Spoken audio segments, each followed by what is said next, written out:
Down of the planet of the apps.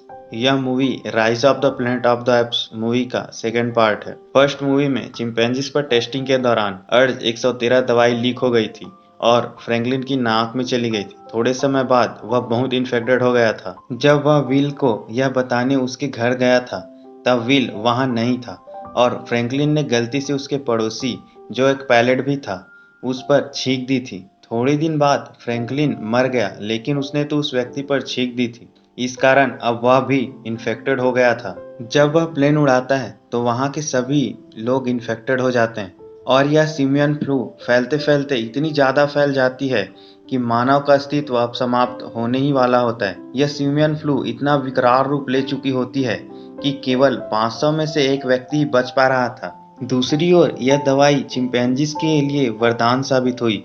इस दवाई के कारण सभी चिंपैंजीज काफी ज्यादा अक्लमंद हो गए थे।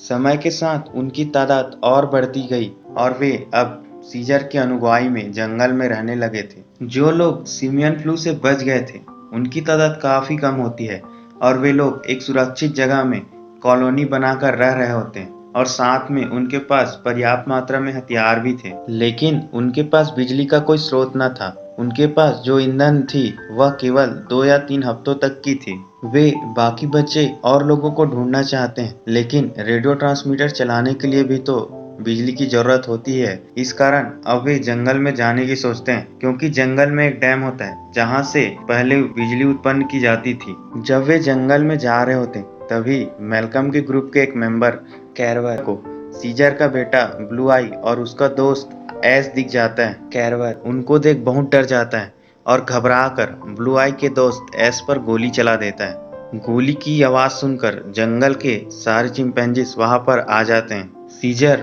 बहुत ज्यादा समझदार और रहमदिल था, इसलिए उसने मैल्कम के ग्रुप को यहाँ से जाने दिया और यहाँ कभी न आने को बोला। मैल्कम का ग्रुप अब अपनी शहर की ओर चला जाता है।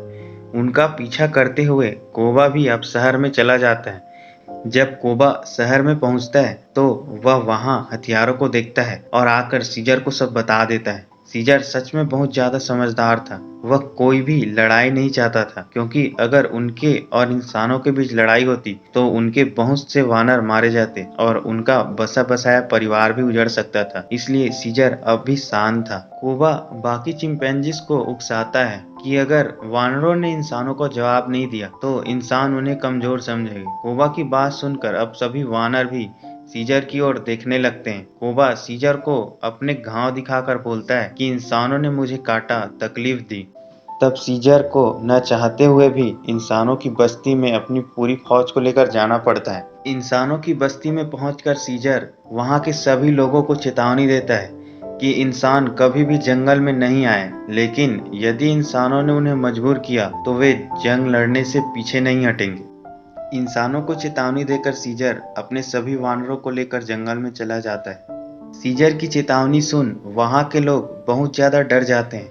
अपने लोगों को डरा हुआ देख उनका लीडर ड्रेफस वानरों से लड़ने का डिसाइड करता है। तब मैल्कम ड्रेफस को समझाता है कि वह बिना लड़ाई के प्रॉब्लम खत्म कर सकता है। दूसरी ओर शहर में अब बिजली खत्म होने वाली होती है, इसीलिए मैल्कम को मजबूरन जंगल में जाना पड़ता है। जब वह जंगल में पहुंचता है तब उसको बाकी चिंपैंजीज घसीटता हुआ सीजर के पास ले जाते हैं। वह सीजर से वहां आने की माफी मांगता है और सीजर को डैम और जल शक्ति संयंत्र के बारे में बताता है। वह बताता है कि इंसानों का ईंधन अब खत्म होने वाला है और बिना बिजली के इंसान ज्यादा दिनों तक जिंदा नहीं रह सकता। सीजर उसकी बातों को समझता है और बाकी कुछ लोगों को वहां आने की परमिशन दे देता है और उनसे उनका हथियार ले लेता है। जब वे लोग सुरंग में होते हैं तब कैरवर के ऊपर मलबा गिर जाता है और कैरवर उस मलबे में दब जाता है। चिंपैंजीज उसको वहां से बाहर निकालते हैं।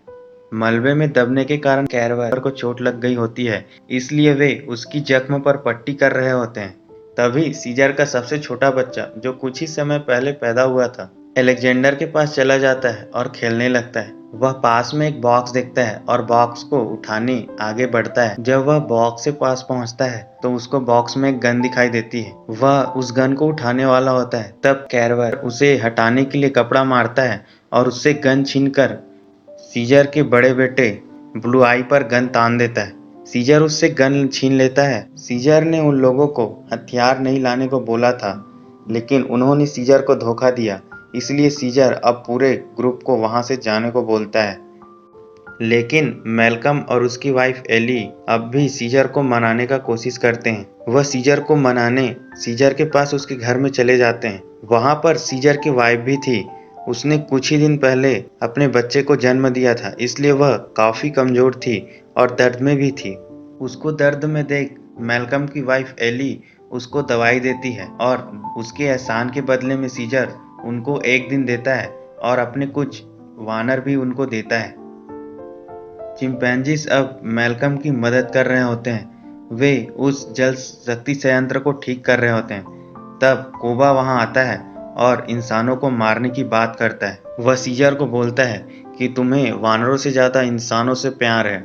इस पर सीजर बहुत ज्यादा नाराज होता है और कोबा को बहुत ज्यादा पीटता है। लेकिन वह कोबा को जान से नहीं मारता, क्योंकि उसका उसूल था कि वानर वानर को कभी नहीं मारता। वह कोबा को जाने देता है। गुस्से में कोबा शहर में चला जाता है और शहर में आकर वह यहाँ के कुछ लोगों को मार देता है और यहाँ से गन्स लेकर वापस जंगल में आ जाता है। मैल्कम के लोग चिंपैंजीज की मदद से अपना काम पूरा कर लेते हैं और शहर में भी अब बिजली आ जाती है। वे सभी अब बहुत खुश होते हैं। सीजर की वाइफ भी अब ठीक हो जाती है, इसलिए सीजर भी अब बहुत खुश होता है। तभी कोबा वहां आ जाता है और चुपके से सीजर को गोली मार देता है। यह किसी ने नहीं देखा था, केवल सीजर को पता होता है कि गोली कोबा ने चलाई है। सीजर वहां से नीचे गिर जाता है और कोबा गन को छोड़कर वहां से भाग जाता है। जब बाकी चिंपैंजीज उस गन को देखते हैं तो उनको लगता है कि यह सब इंसानों ने ही किया है, इसलिए वे बहुत ज्यादा गुस्सा होते हैं। अब उनका लीडर कोबा बन जाता है और बाकी चिंपैंजीज को लेकर शहर पर हमला कर देता है। कुछ चिंपैंजीज मैल्कम और उसके दोस्त को वहां से भगा देते हैं। जब मैल्कम और उसका परिवार जंगल से बाहर भाग रहा होता है, तब उसको सीजर दिख जाता है। सीजर अभी भी जिंदा होता है। वे सीजर को अपने साथ कार में बिठा लेते हैं और अपने साथ ले जाते हैं। तब सीजर उनको बताता है कि यह इंसानों ने नहीं किया, बल्कि यह कोबा ने किया। जब वे शहर की ओर जा रहे होते हैं, तभी सीजर का दर्द बढ़ जाता है और वे रुक जाते हैं। वे पास में ही एक सुरक्षित जगह ढूंढ रहे होते हैं। तभी उनको एक घर दिखाई देता है। यह वही घर होता है जहां पर सीजर पला बढ़ा था। वहां पर विल और सीजर की फोटो अभी भी रखी हुई होती है। सीजर का दर्द अब बढ़ रहा था, इसलिए उनको ऑपरेशन करनी होती है, लेकिन उनके पास सर्जरी के लिए औजार नहीं थे। इसलिए मैल्कम औजार लेने कॉलोनी में जाने की सोचता है और वह कॉलोनी में चला जाता है। दूसरी ओर कोबा बाकी चिंपैंजीज को लेकर उस कॉलोनी में हमला कर चुका था। वहां इंसानों और चिंपैंजीज में बहुत ज्यादा फाइट हो रही थी। चिंपैंजीज अब जीतने वाले थे, लेकिन कोबा में तो इंसानों के प्रति नफरत कूट कूट के भरी हुई थी। जो भी व्यक्ति उसको दिखता वह उसको मारता जा रहा था। उसने एस को एक व्यक्ति को मारने को बोला, लेकिन एस ने उस व्यक्ति को नहीं मारा और बोला कि सीजर होता तो ऐसा नहीं करता। यह सुन कोबा ने उस चिंपैंजी को छत से फेंक दिया और जितने भी चिंपैंजीज जो सीजर के दोस्त थे उन सभी को कैद कर लिया, सिवाय सीजर के बेटे के, क्योंकि वह कोबा का साथ दे रहा था। जब मैल्कम कॉलोनी में सर्जरी के औजार लेने जाता है, तब वह सीजर के बेटे ब्लू आई को देख लेता है और उसको बताता है कि तुम्हारे फादर अभी भी जिंदा है। मैल्कम ब्लू आई को लेकर विल के घर में आ जाता है। सीजर अपने बेटे को बताता है कि यह सब इंसानों ने नहीं किया, बल्कि यह कोबा ने किया है। वह बोलता है कि मैंने वानरों को बहुत अच्छा समझा था, लेकिन वानरों और इंसानों में कोई फर्क नहीं है। ब्लू आई अब बाकी चिंपैंजीज जो सीजर के दोस्त थे उनको आज़ाद करने चला जाता है और उन सभी को आज़ाद कर देता है। इधर घर में सीजर अपनी और विल की वीडियो देखता है जब विल उसको सिखा रहा था। यकीन मानिए यह मूवी का सबसे इमोशनल मोमेंट होता है। उस वीडियो को देखकर सीजर की आंखें भर आती है। ब्लू आई अब बाकी चिंपैंजीज को लेकर सीजर के पास आता है। वे सभी अब कोबा को रोकने चले जाते हैं। जिन चिंपैंजीज ने इंसानों पर हमला किया था वे टावर पर होते हैं, इसलिए कुछ लोग उस टावर को उड़ाने के लिए उस पर विस्फोटक लगाए होते हैं। मैल्कम उन्हें रोकने की कोशिश करता है, लेकिन वह उनको नहीं रोक पाता। वे टावर को विस्फोटक से उड़ा देते हैं और वे लोग टावर को उड़ाने से पहले मिलिट्री को भी संपर्क कर चुके थे, इसलिए उत्तरी मिलिट्री भी अब यहाँ पर आने वाली होती है। जब वे लोग टावर को उड़ा रहे होते हैं तब मैल्कम वहां से भाग गया होता है, इसलिए वह बच जाता है। इधर कोबा और सीजर में बहुत ज्यादा फाइट होती है। सीजर कोबा को हरा देता है, लेकिन कोबा गुस्से में बाकी चिंपैंजीज पर भी फायरिंग करता है और अपने ही चिंपैंजीज को मारने लगता है।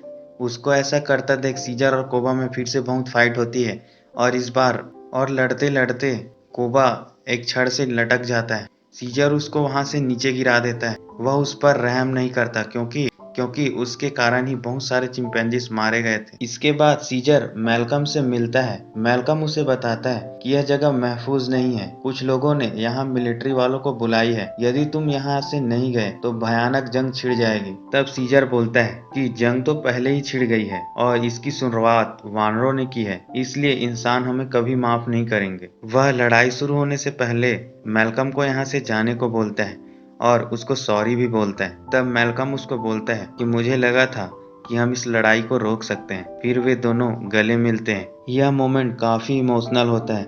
अब सीजर अपनी फैमिली और चिंपैंजीज के पास चला जाता है।